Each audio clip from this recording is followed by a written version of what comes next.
السلام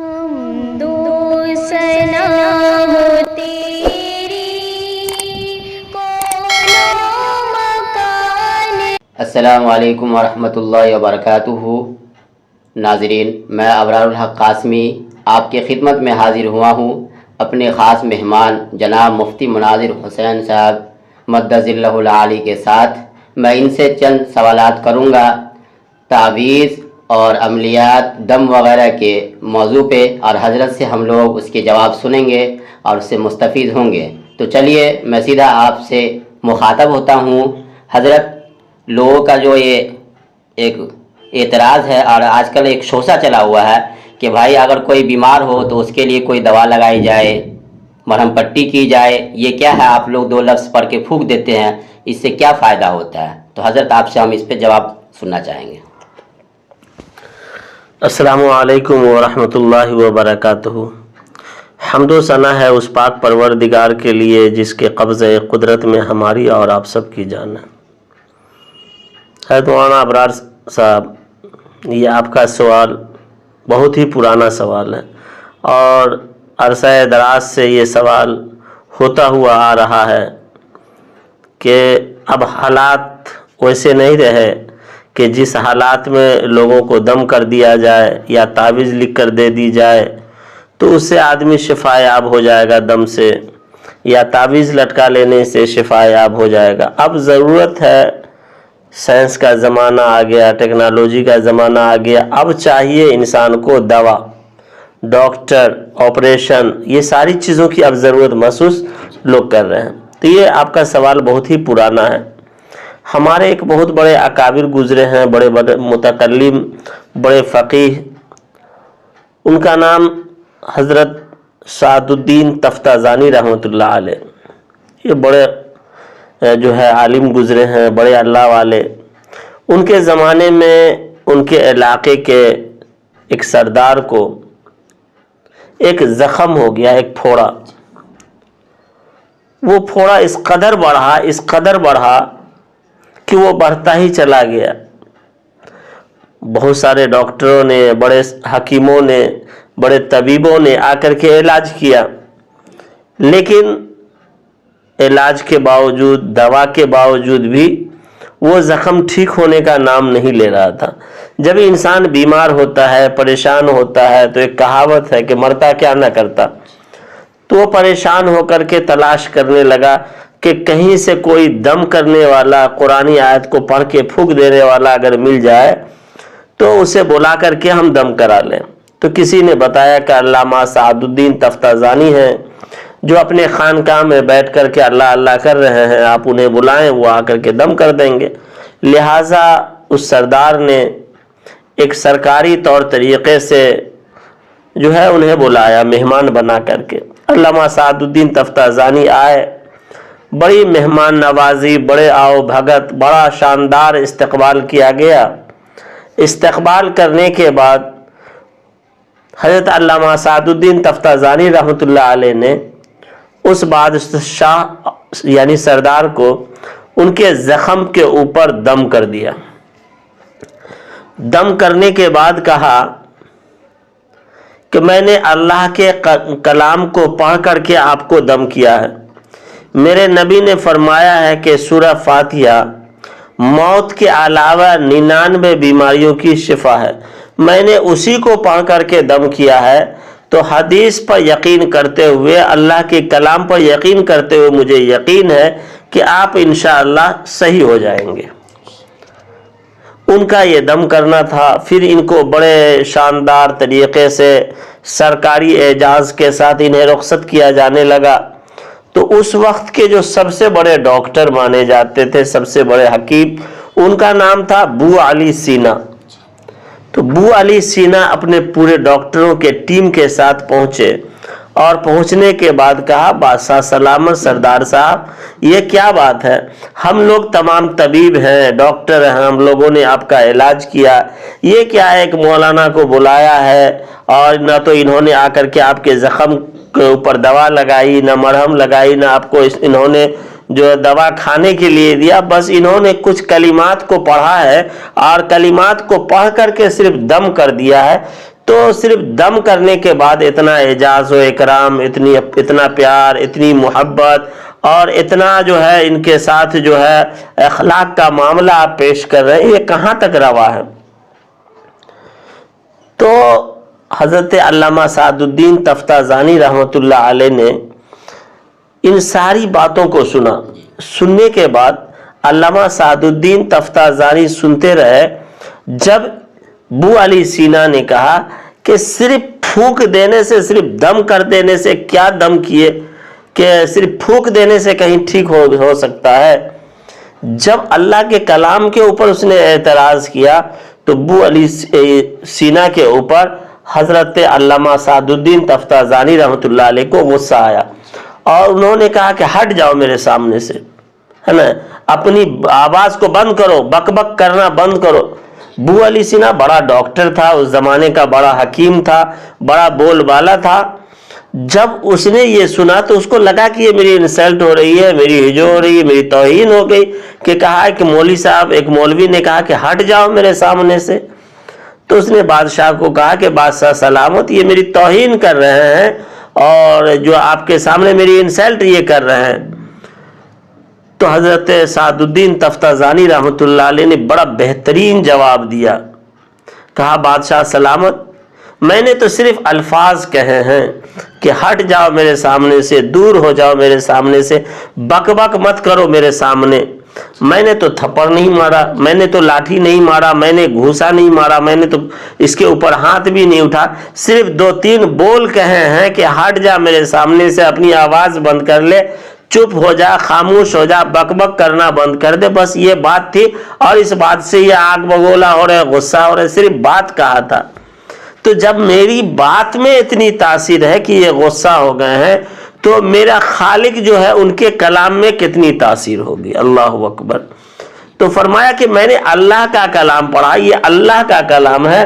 جب ایک انسان کے کلام میں تاثیر ہوتی ہے تو بات انسان سننے کے بعد آگ بگولا ہو جاتا ہے، تو اللہ کے کلام میں تو بہت زیادہ تاثیر ہے، تو کیوں نہ جو ہے انسان کو جو ہے وہ شفا مل سکتی ہے۔ جی ماشاءاللہ حضرت، جیسے آپ نے ابھی ایک اعتراض کا جواب ہم کو دیا، تو ہم آپ سے یہ جاننا چاہتے ہیں کہ یہ جو لوگ جو اس لائن کے کام کرتے ہیں وہ تعویذ پہ قرآن آیت وغیرہ لکھ کے دیتے ہیں، کیا اس سے کوئی برکت وغیرہ حاصل ہوتی ہے؟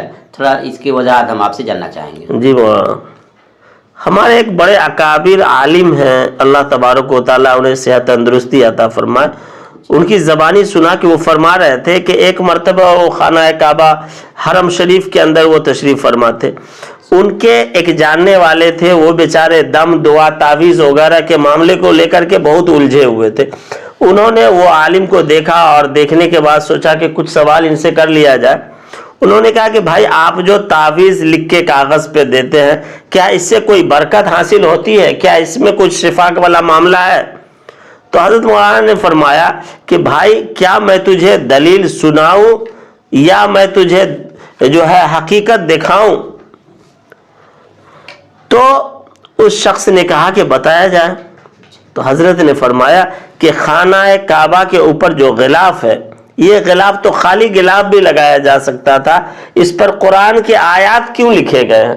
تو فرمایا کہ قرآن کی آیت جو لکھی گئی ہے اور قرآنی آیات جو خانہ کعبہ کے غلاف پر ہے، یہ حصول برکت کے لیے، یہ حصول برکت کے لیے ہے، اس برکت کو حاصل کرنے کے لیے اس پر لکھے گئے ہیں۔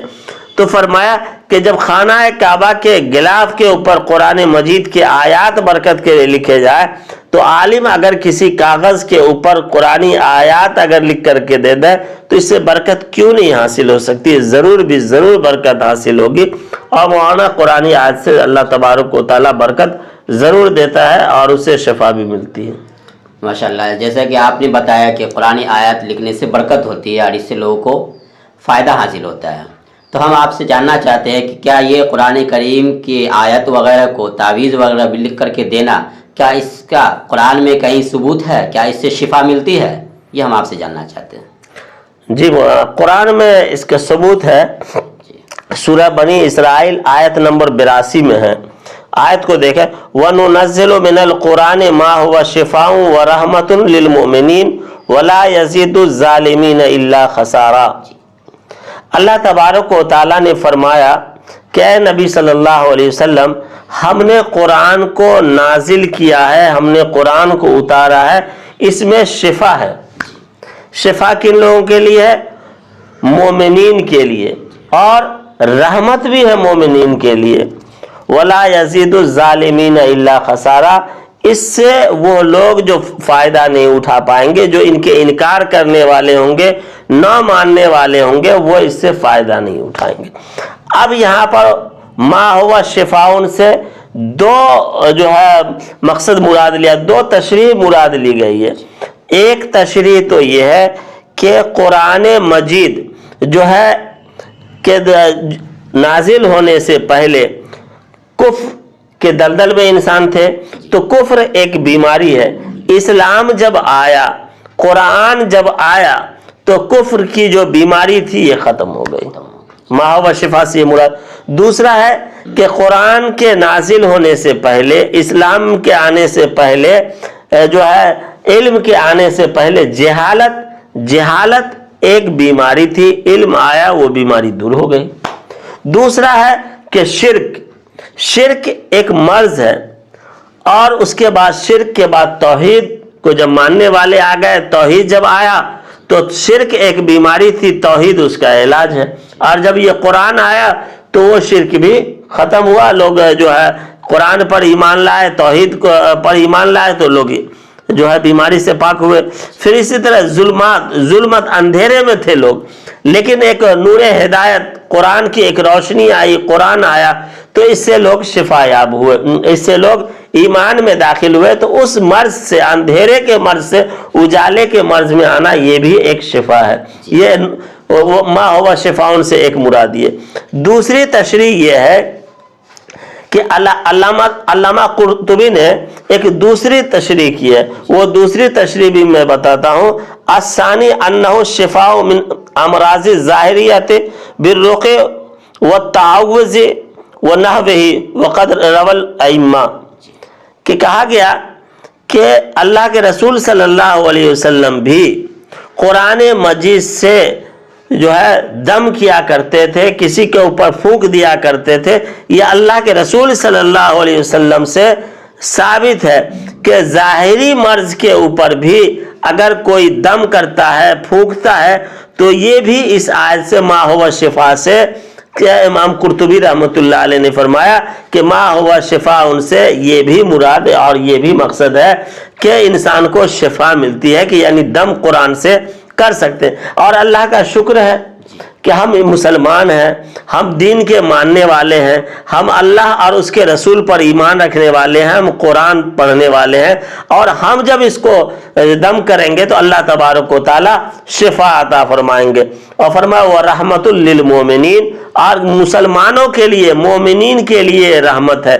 جب ہم قرآن کے ذریعے سے دم کریں گے، قرآن کو ہم دم کر کے اپنے اوپر دم کر لیں یا کسی کے اوپر دم کر لیں، تو اس کا کوئی نقصان نہیں ہے۔ وہ رحمت للمؤمنین، کہ یہ اگر کوئی بیمار ہے تو اسے دم کیا جائے، تو دم کرنے سے اس کی بیماری تو زائل ہو سکتی ہے، لیکن جو ہے اگر اللہ نے مقدر میں بیماری جو ختم ہونا نہیں لکھا ہو، تو جو ہے اس کی بیماری بڑھ بھی نہیں سکتی، اس کا کوئی سائیڈ ایفیکٹ نہیں ہے۔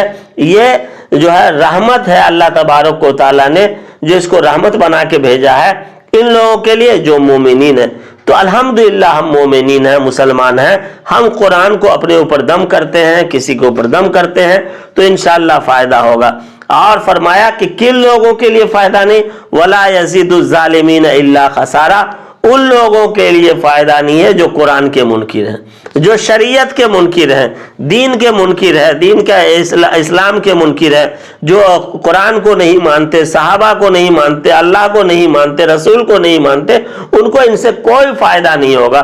الحمدللہ ہم قرآن کے ماننے والے ہیں، ہمیں ضرور فائدہ ہوگا۔ جی اچھا مفتی صاحب، جیسے کہ آپ نے ابھی بیان کیا کہ قرآن کریم کی آیت وغیرہ سے پھونکا جائے تو فائدہ ہوتا ہے، لیکن اس کا کوئی سائیڈ ایفیکٹ نہیں ہے، یہ حقیقت ہے۔ تو ہم اب اس کے بعد یہ جاننا چاہتے ہیں کہ کیا آپ صلی اللہ علیہ وسلم سے کوئی حدیث اس طرح کا منقول ہے جس میں آپ صلی اللہ علیہ وسلم نے کسی کو اجازت دیا ہو کہ وہ دم تعویذ وغیرہ کرے یا نہ کرے؟ تو یہ ہم آپ سے حدیث جاننا چاہتے ہیں، اس کی مفہوم جاننا چاہتے ہیں۔ جی مولانا، مسلم شریف جلد اول کتاب السلام حدیث نمبر 2200 میں حضرت عوف بن مالک الاشعری رحمۃ اللہ علیہ رضی اللہ تعالیٰ عنہ کی حدیث ہے. یہ جب اسلام قبول کیا انہوں نے تو اللہ کے رسول صلی اللہ علیہ وسلم کے پاس آئے اور کہا کہ اے اللہ کے رسول صلی اللہ علیہ وسلم، ہم اسلام قبول کرنے سے پہلے ہمارے آباء و اجداد عاملین ہوا کرتے تھے، دم دعا تعویذ کرنے والے تھے. ہمارے پورے خاندان آباء و اجداد لوگ ہمارے پاس آتے تھے دم دعا تعویذ کرانے کے لیے. تو اللہ کے رسول، میں نے تو اب اسلام قبول کر لیا، میں مسلمان ہو گیا ہوں، تو کیا میں اب دم دعا تعویذ کر سکتا ہوں یا نہیں کر سکتا ہوں؟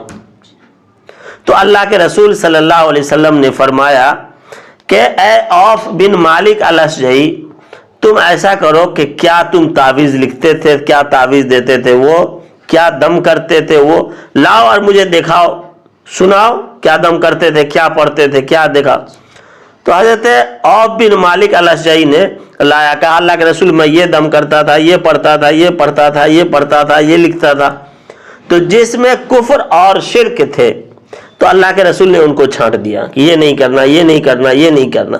اور جس میں حقیقت تھی، جس میں شرک نہیں تھا، کفر نہیں تھا اور اللہ کی وحدانیت تھی، تو ان چیزوں کو اللہ کے رسول صلی اللہ علیہ وسلم نے فرمایا یہ کرنا.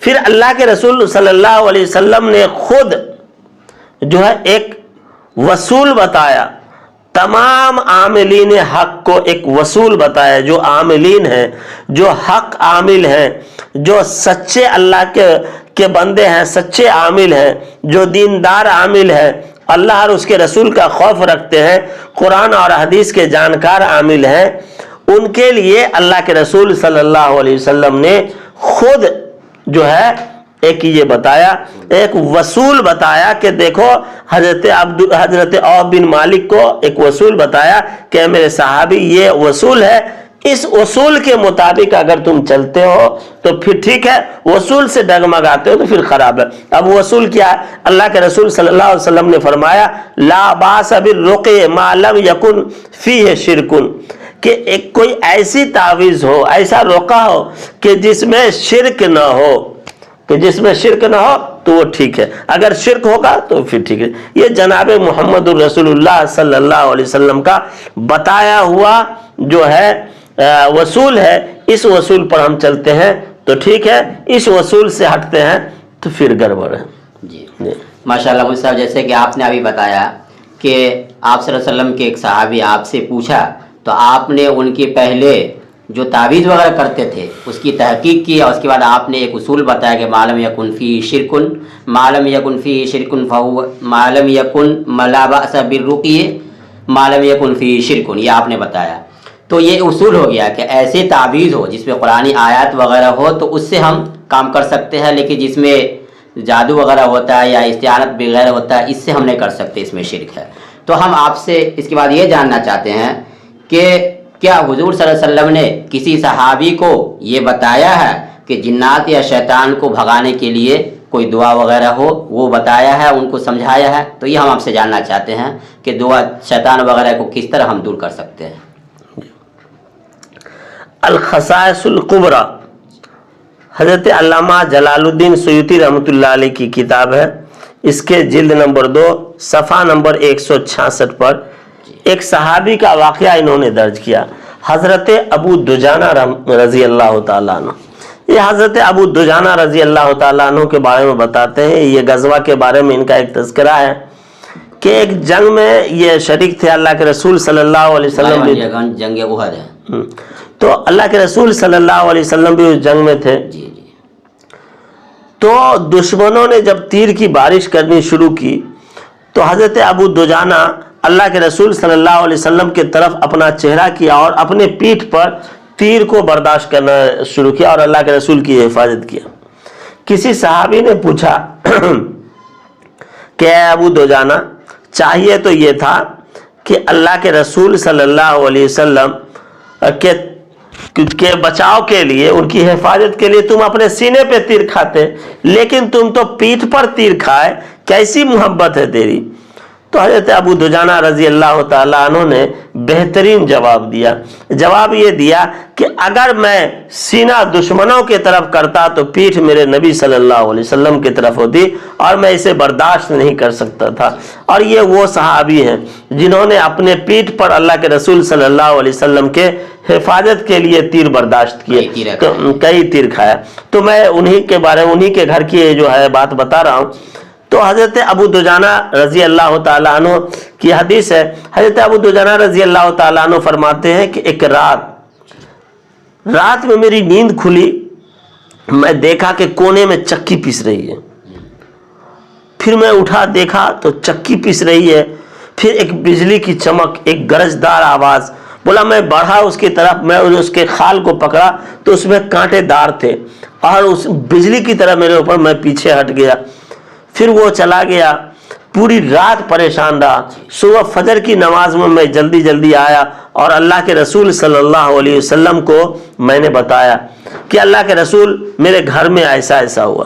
تو اللہ کے رسول صلی اللہ علیہ وسلم نے فرمایا کہ تیرے گھر میں کسی جنات کا بسیرا ہے, تیرے گھر میں جنات کا اثر ہے.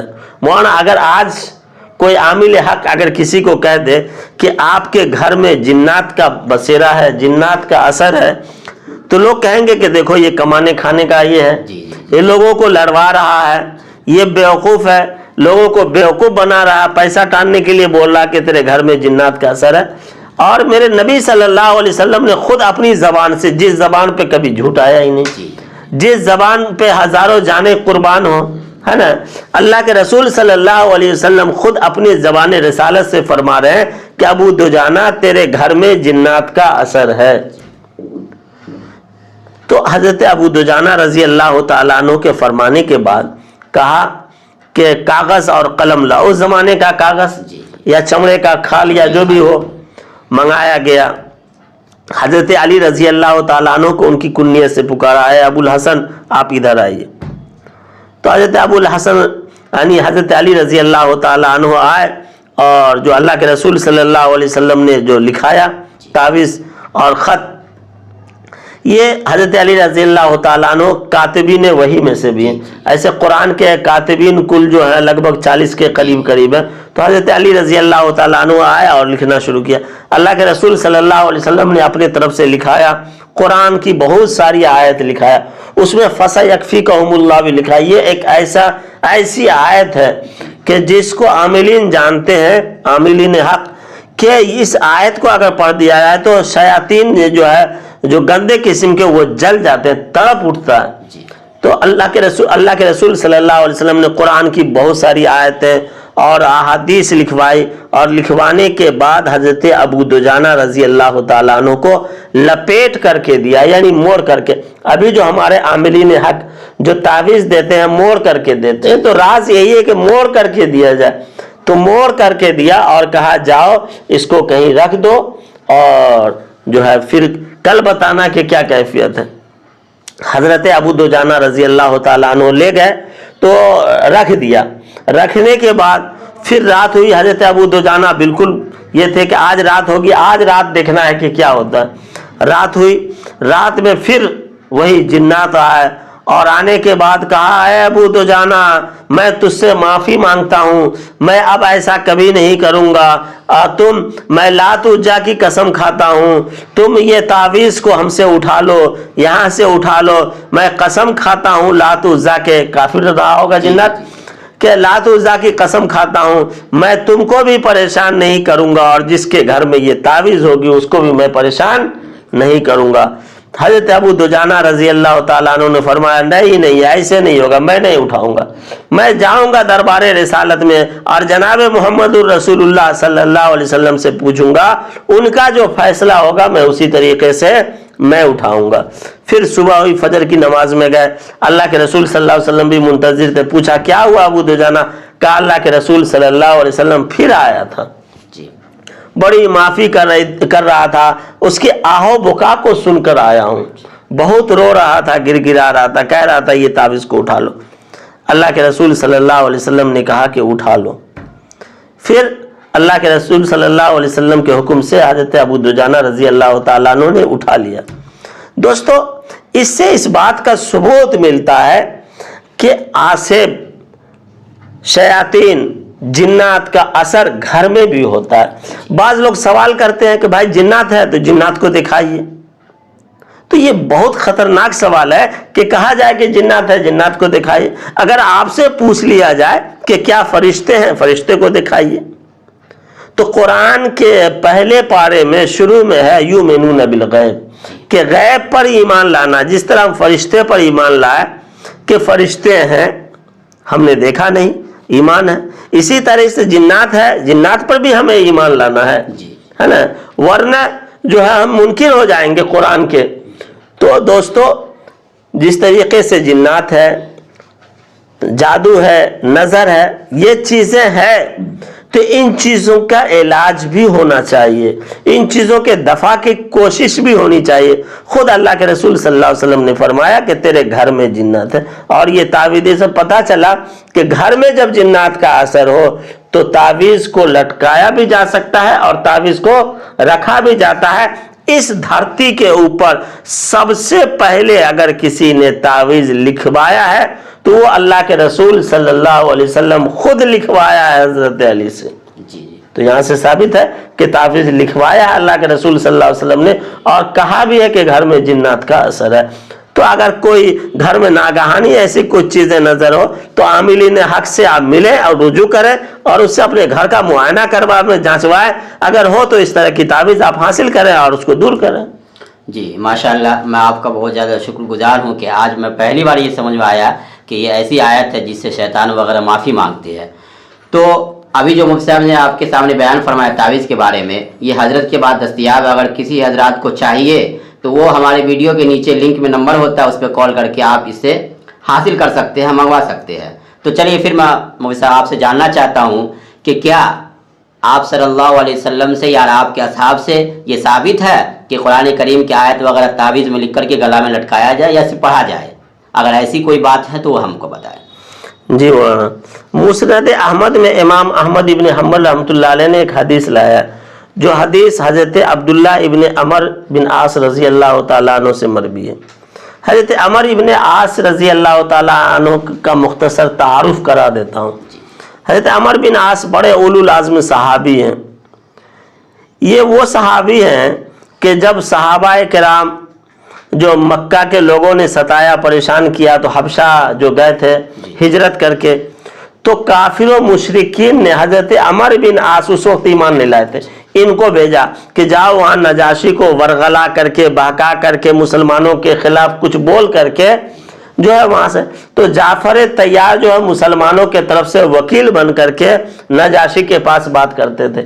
تو یہ عمر بن عاص وہاں گئے بھگانے کے لیے کہ ورغلا کر کے بھگا دیں، اور کئی جہادوں میں کئی مارکا میں عمر بن عاص جو ہے مخالف رہے. تو یہ حضرت عمر بن عاص رضی اللہ تعالیٰ عنہ کی وہ شخصیت ہے کہ جب اسلام قبول کرنے کے لیے چلے ہیں تو حضرت خالد ابن ولید رضی اللہ تعالیٰ عنہ کے ساتھ چلے ہیں. جبرائیل علیہ السلام نے اللہ کے رسول صلی اللہ علیہ وسلم کو مدینہ میں آ کر بتایا کہ اللہ کے رسول جو ہے مکہ کی سرزمین نے اپنے 2 جگر گوشے کو توڑ کر کے آپ کی خدمت میں بھیجا ہے کہ آپ کے پاس آ رہے ہیں، اسلام قبول کریں. یہ دونوں حضرات آئے ہیں. حضرت خالد ابن ولید نے اسلام قبول کیا. پھر اللہ کے رسول نے حضرت عمر بن عاص کو کہا کہ آؤ اسلام قبول کرتے ہیں. ہاتھ اس طرح بڑھایا، پھر ہاتھ کھینچ لیا. اب سمجھیے کہ جہاں رسالت ہاتھ بڑھاوے اور کوئی ہاتھ کھینچ لے، کتنے دکھ کی بات ہے. لیکن اللہ کے رسول صلی اللہ علیہ وسلم تو رحمت للعالمین تھے. کہا کیا ہوا مالکا یا عمر، کیا ہوا عمر؟ تو کہا کہ اللہ کے رسول آپ مجھ سے ایک وعدہ کیجئے، ایک شرط لگائیے. کہا کیا؟ کہا کہ میں نے آپ کو بہت پریشان کیا، میں اسلام کی بہت مخالفت کیا، اسلام کو طرح طرح سے پریشان کرنے مٹانے کی کوشش کی. آپ ہم سے وعدہ کیجئے، کیا اللہ تبارک و تعالیٰ سے جنت ہمیں دلا دیں گے، اللہ سے میری سفارش کر دیں گے؟ اللہ کے رسول صلی اللہ علیہ وسلم نے فرمایا کہ ضرور بھی ضرور میں تمہاری سفارش کروں گا. پھر حضرت عمر بن عاص رضی اللہ تعالیٰ عنہ نے اسلام قبول کیا.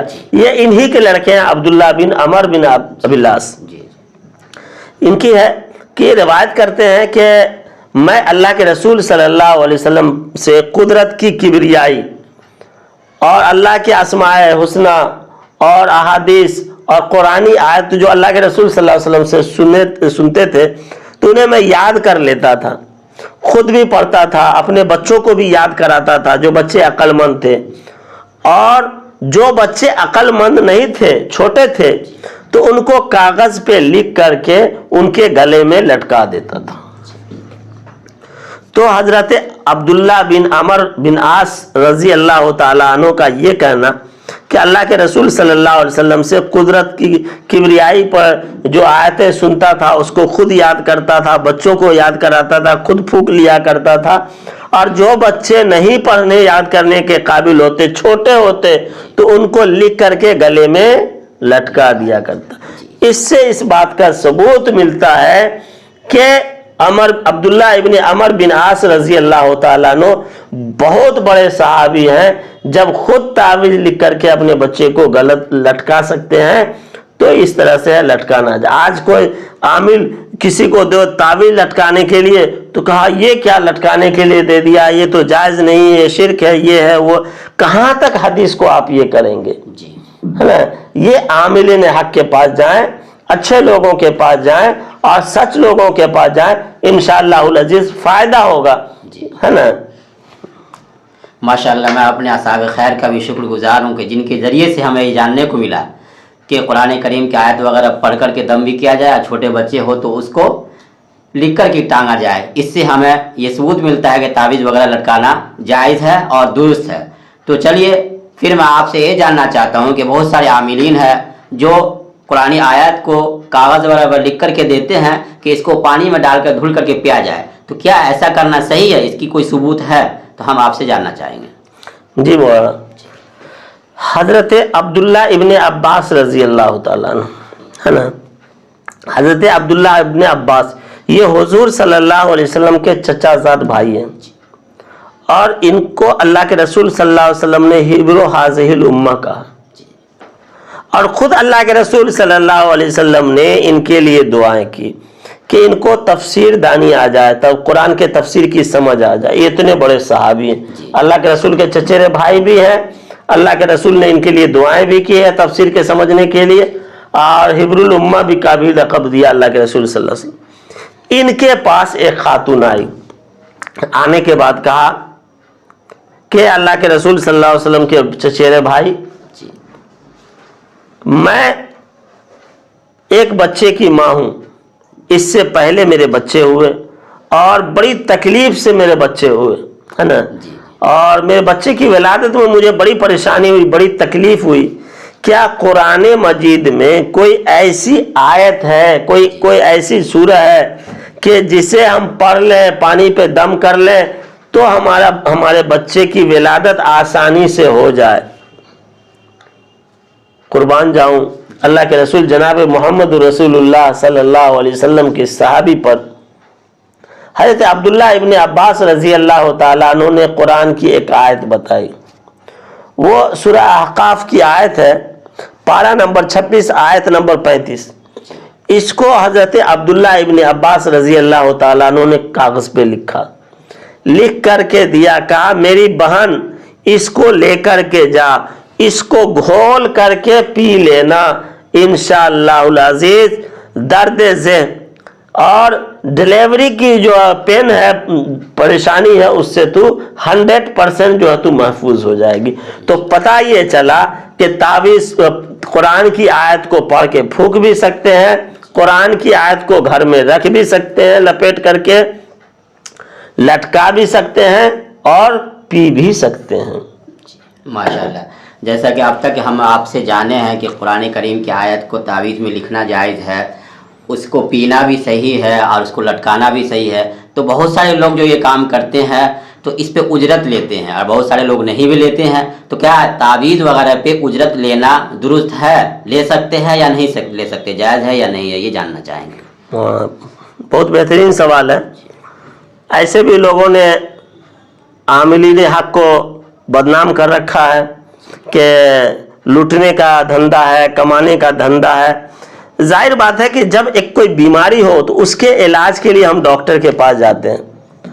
تو جب ہم مسلمان ہیں, قرآن پر ایمان رکھتے ہیں, حدیث پر ایمان رکھتے ہیں, اللہ پر اور ان کے رسول پر ایمان رکھتے ہیں, تو ہمیں یہ بھی ایمان رکھنا پڑے گا کہ جو ہے جنات ہیں, خبیث ہیں, شر جنات بھی ہیں, ہے نا, پر ابلیس بھی ہے, پریشان کرنے والے بھی, جادو بھی حق ہے, اللہ کے رسول کے اوپر بھی نظر بھی حق ہے. تو جب یہ چیزوں پر ہم ایمان رکھتے ہیں تو اگر کسی کے اوپر جادو ہو گیا یا کسی کو نظر لگ گئی یا کسی کو گندے قسم کے شیاطین خبیث جناتوں نے پریشان کر دیا, اس کے گھر کو پریشان کرنا شروع کیا یا اس شخص کو پریشان کرنا شروع کیا, اگر ہم اس کو کمانے کھانے کا اڈا سمجھ لیں, اس کے کرنے والے کو عاملین حق کو ہم برا سمجھنے لگے, اس کو گھٹیا سمجھنے لگے, تو اس کے کرنے والے کوئی نہیں ملیں گے. تو آج کے وقت میں جتنے اموات جسمانی بیماریوں سے ہو رہی ہے, میرا تجربہ ہے کہ اتنی ہی اموات اور اتنی پریشانیاں اور اتنی ہی بیماریاں جو ہے جادو, نظر بد اور جو ہے گندے قسم کے جو ہے آسیبی اثرات کی وجہ سے بھی ہو رہے ہیں. تو اس کے بھی جو کرنے والے عاملین حق ہیں, جو عاملین سو ہیں, غلط ہے تو وہ تو غلط ہے, جو عاملین حق ہے ان کے پاس جانا چاہیے. اور اگر کوئی اس کی اجرت لیتے ہیں تو اجرت دینی بھی چاہیے, اور اگر کوئی فی سبیل اللہ کرتے ہیں تو نور علی نور ہے. بخاری شریف میں جو ہے کتاب الطب ہے, اس میں حضرت ابو سعید خدری رضی اللہ تعالیٰ عنہ کی حدیث ہے. حضرت ابو سعید خدری رضی اللہ تعالیٰ عنہ کو اللہ کے رسول صلی اللہ علیہ وسلم نے کچھ صحابہ کے ساتھ کسی جگہ بھیجا. جب یہ قافلہ وہاں پہنچا تو جس بستی میں, تو اس بستی کے لوگوں نے کچھ کھانے پانی کو نہیں پوچھا. حضرت ابو سعید خدری رضی اللہ تعالیٰ عنہ وہاں قیام پذیر تھے. پھر اسی اثنا میں اس کے کسی سردار کو بچھو نے کاٹ لیا. بچھو نے کاٹا تو یہ لوگ پریشان ہوئے کہ بھائی اس کا کوئی دم کرنے والا ہو, اس کو کوئی پھونکنے والا ہو جو اس کے زہر زائل ہو جائے. بہت پریشان ہوا, ان لوگوں کے پاس بھی آئے حضرت ابو سعید خدری اور صحابہ کرام, کہا کہ بھائی تم لوگوں میں کوئی ہے جو اس کو دم کر دے اور دم کرنے کے بعد اس کا زہر زائل ہو جائے. صحابہ نے کہا میرے پاس دم ہے, بہت بہترین دم ہے, دل نشین دم ہے, انشاءاللہ دم کریں گے اور ٹھیک ہو جائے گا انشاءاللہ. بولا کہ دم کر دیں, آپ جو کہیں گے ہم وہی کریں گے. لایا گیا, حضرت ابو سعید خدری رضی اللہ تعالیٰ عنہ نے جو ہے ان کو دم کیا, اور اللہ تبارک و تعالیٰ نے ان کو شفا بھی دے دیا. تو حضرت ابو سعید خدری رضی اللہ تعالیٰ عنہ نے قرآن مجید کے سورہ فاتحہ کو پڑھ کر کے دم کیا, کیونکہ اس میں موت کے علاوہ 99 بیماریوں کی شفا ہے. دم کیا, وہ شفا یاب ہو گئے. تو پوچھا کہ اب کیا لیں گے؟ کہا کہ میں 30 بکری لوں گا. ایک روایت میں 1 بکری کا بھی ہے, کہا 30 بکری لوں گا. 30 بکری دیا. صحابہ کرام نے کچھ کو ذبح کیا. تو جب ذبح کیا تو کچھ صحابہ نے کہا نہیں کھانا, ہم کو نہیں کھانا ہے. کچھ لوگوں نے کھایا. پھر جب یہ لوگ آئے تو اللہ کے رسول صلی اللہ علیہ وسلم کے دربار میں کہا کہ اللہ کے رسول صلی اللہ علیہ وسلم جو ہے یہ اس طرح کا واقعہ ہوا کہ اس کے سردار کو بچھو نے کاٹ لیا, اس کو زہر لگا. پھر وہ دم کرانے کے لیے آئے تو شرط لگایا گیا کہ 30 بکری لیں گے, اور جو ہے اس پر جو ہے انہوں نے بکری لیا, اس کو ذبح کیا, اس کا گوشت. اللہ کے رسول صلی اللہ علیہ وسلم نے کہا کہ تم بھی کھاؤ اور میرا حصہ بھی دو. جی. اور اللہ کے رسول صلی اللہ علیہ وسلم نے بھی لیا, اور اللہ کے رسول صلی اللہ علیہ وسلم نے بھی کھایا, اور کہا کہ بہترین اجرت وہ ہے جو قرآن مجید پر لی جائے. تو اس سے پتہ چلا کہ اگر کوئی آدمی اجرت لے رہا ہے اور کام جو کر رہا ہے اس کی مزدوری لے رہا ہے تو وہ لے سکتا ہے, اور کوئی نہیں لیتا ہے تو فی سبیل اللہ کر رہا تو نور علی نور ہے. جی. ماشاءاللہ, جیسا کہ آپ نے بتایا ابھی کہ اس پر اجرت لینا بھی درست ہے, اور جو لوگ نہ لے وہ بھی ہے. تو اس پہ ہم بہت زیادہ شکر گزار ہیں ان لوگوں کا جو اس طرح کے کام کرتے ہیں. اس سے کئی لوگ دن میں ہے جس کے روزمرہ کی پریشانیاں دور ہوتی ہے. تو میرے ذہن میں صاحب ایک حدیث یاد آ رہی ہے کہ ایک حدیث ہے, من علق التمیم فقد اشرک, کہ جو تمیم لٹکائے تمیمہ اس نے شرک کیا. تو کیا یہ تعویذ بھی اسی میں سے ہے, یا یہ کہ تعویذ اس سے الگ ہی لٹکانا شرک ہے یا نہیں؟ مولانا سب سے پہلے تو یہ سمجھنا ہے کہ تمیمہ اور تعویذ میں فرق ہے.